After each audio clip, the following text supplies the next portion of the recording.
Hello guys, we have Trent, T2, Trenton, whatever y'all want to call me nowadays.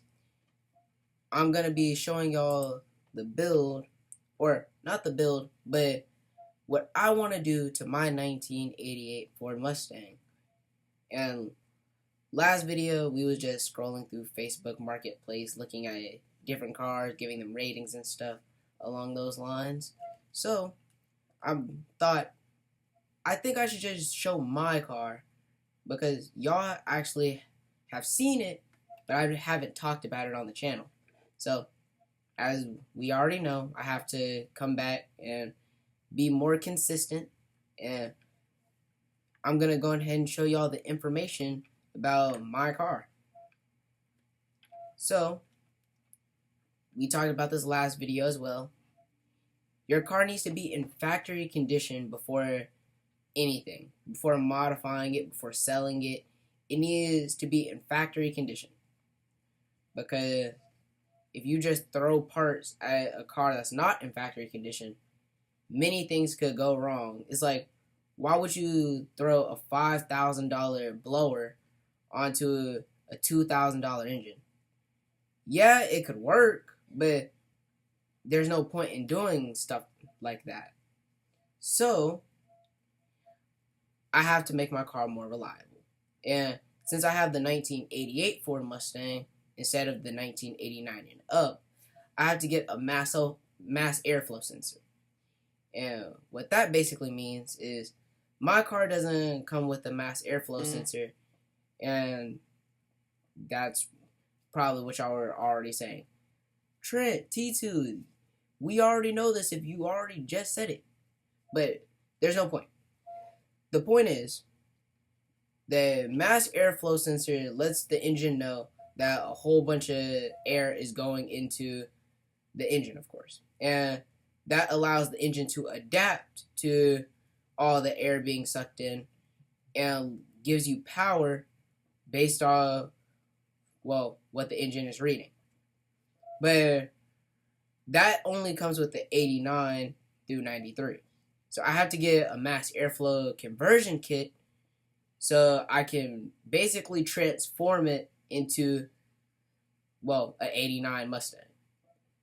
So, along with this mass airflow conversion kit, I need to get an A9L computer along with a harness and mass airflow sensor, of course. So, also, my convertible top is ripped. Matter of fact, there was a red Mustang in the last video with its convertible top just broken, but he tried to sell it. But I'm not planning on selling this car. So the convertible top's ripped and it's electric, but the electric motor doesn't work. So I need to get a new top motor and a new hose kit. Not to save money. I could use the old ones, but why would I do that? I need to make sure that everything is in factory condition. So I'm going to just get new stuff while I can. So I'm going to get a convertible top motor and the hose kit. So basically I'm just going to have everything real new. And I'm getting this from LMR. I'm also going to be getting a new black convertible top. Like I said, the convertible top is ripped. People don't like the convertible top. But when it comes to this car, I don't know if it's just the bias in me, but I say that the convertible top looks not too bad for this car. It looks amazing in my opinion. Like, all the versions of this car looks good, especially the T-tops. Now, we're going to go ahead and move on to stage 1, and that's chassis reinforcement. Now, the problem with having a convertible top is that everything is off-center. So, what basically happens is I throw power at the car, and now the car can't save anything or balance for anything. Like, there's no point in throwing a literal, well, I'm not going to spoil the video for you guys. So, there's no point in throwing power at the car if I can't use the power. So I decided to get a full-length subframe connector. So this is a part of the plan. This is not what's happening right now. So basically, once I get these parts, I'll have videos of installing them and stuff like that. But also, I'm going to get a BBK strut tower brace from Summit Racing. That just keeps everything planted down. It's like a seatbelt for your engine. Man, we're gonna go ahead and move on to stage 2 and 3. This is indeed somebody's favorite part. If y'all couldn't tell, the car isn't lowered. I know somebody's in the back like some. We all knew that it wasn't lowered. No, like obviously, I need to lower the car. That's the first thing I thought about doing. So I decided to get KYB shock and KBY shocks and strut tower. Pause. We're gonna redo this one. We're gonna say I decided to get KYB shock and struts with SVE lowering springs. Just got them all in one bundle. Getting them all in one bundle. Just so basically I have lowering springs and then I have the stuff to match. Now, for the exhaust, I already have an H-pipe, and it's a short H-pipe, so I'm going to get long tube headers to go with the short H-pipe. And I'm going to get Black Widow Venom mufflers, 250 Venom mufflers, Now, in stage 4 and 5, I'm going to get a TFS Twisted Wedge 170 heads from Trick Flow, of course, and TFS Track Max Stage 1 cam from Summit Racing. Now, this is a perfect point to pause because there's 10 stages if you couldn't tell already. There's a perfect point to pause to say all the modifications I already have done to the car. I have a cold air intake. Who would have guessed? I have a Trick Flow manifold. So we're doing good right now. On top of that, I have 373 gears. And then I have a King's clutch. I have a King's clutch, of course. And I'm pretty sure my mind went blank. I don't understand why my mind went blank, but I'll think about it later. But we're gonna go to stage 6. Fuel and tuning. Tuning is one of the most important parts of your car. Tuning lets the engine know what you have and don't have.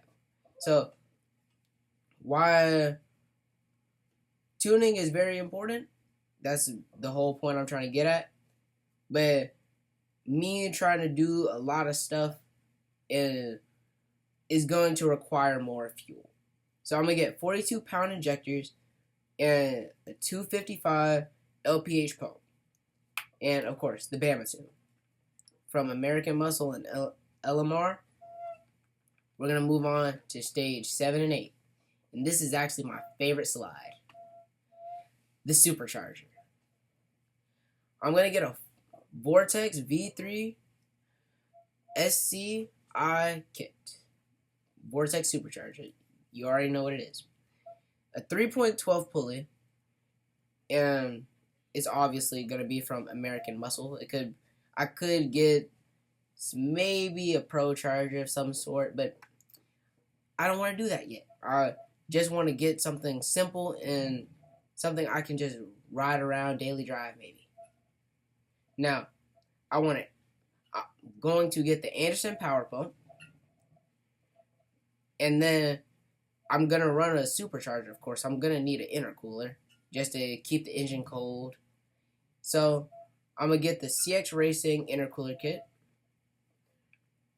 and we're going on to stage 9, and 10. This is the drivetrain and traction slide. Y'all was probably wondering where this slide was all the time. To be honest, I don't know why I put it at the end. But after all this power, I'm hoping to be making around 450 to 500 horsepower to the wheels. So, with all this new power of mine, that means that I'm going to be riding around smooth. And at this current point, I have a long throw shifter. So, the short throw shifter is here for a reason.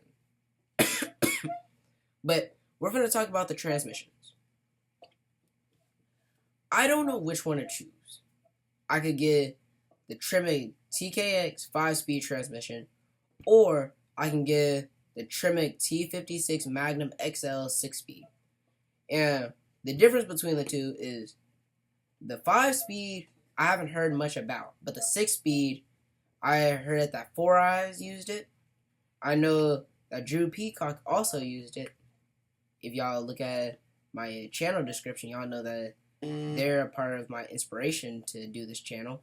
So, the 6-speed wouldn't be too bad, but the 5-speed will keep it feeling stock-ish. So, obviously, we can just let y'all decide in the comment section which side I should get. And obviously, like, I need tires, because on top of being a convertible, like, I don't want to be sliding around. So, I'm going to get some Nitto tires, Nitto drag radials, just to keep the car rolling smooth. So, thank y'all for watching the video. Comment down anything you want to add to each slide. Make sure to put the number of the slide